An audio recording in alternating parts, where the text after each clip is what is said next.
এটা হলো হুন্ডা লিভোর নতুন গ্রাফিক্স ডিজাইন হিসেবে তারা নামাইছে। এই জায়গায় সামনে যে কান আছে, কানের মধ্যে এই গ্রাফিক্সটা এর আগে ছিল না, এর আগের মডেলে এটা ছিল না। আর ট্যাঙ্কির মধ্যে এই জায়গায় একটা গ্রাফিক্সটা বাড়াইছে, মানে আগে শুধুই যে এইটুকু ছিল, এইটা তারা বাড়াইছে নতুন করে। তো পরিবর্তনের মধ্যে দৃশ্যমান পরিবর্তন এইটুকুই আমার চোখে যতটুকু পড়লো।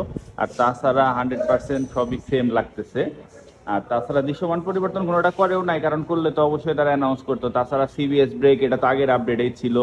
আর যা আছে মোটামুটি সব আগের আপডেটেই, সর্বশেষ আপডেটে হয়েছে। তো নতুন করে আপডেটের মধ্যে এই সাইডের যে গ্রাফিক্স, এটা অনেকের কাছে ভালো লাগছে, আমার কাছেও পার্সোনালি ভালোই লাগছে। গ্রাফিক্সটা খারাপ না আসলে, দেখা বোঝা যায় যে এটা নতুন মডেলে বা নতুন যেটা নামাইছে সেই হিসাবে এই গ্রাফিক্সটা। কিন্তু আমার মনে হয় যে আরো কিছু আপডেটের প্রয়োজন ছিল। শুধু এইটুকু স্টিকার আর এইটুকু স্টিকারেই তো আর আপডেট হয় না, আরো কিছু আপডেটের জায়গা ছিল।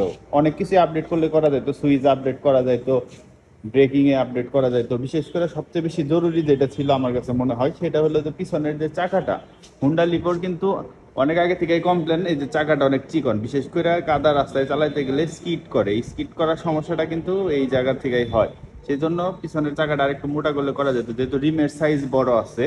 কিন্তু তারা চাকাটা মোটা না কইরা জাস্ট স্টিকার আপডেট করছে। পিছনের স্টিকারটাও ভালোই লাগছে, সামনেরটাও। সব মিলে এই ছিল হুন্ডা লিভোর আপডেট লুক। কেমন লাগলো কমেন্টে জানাবেন।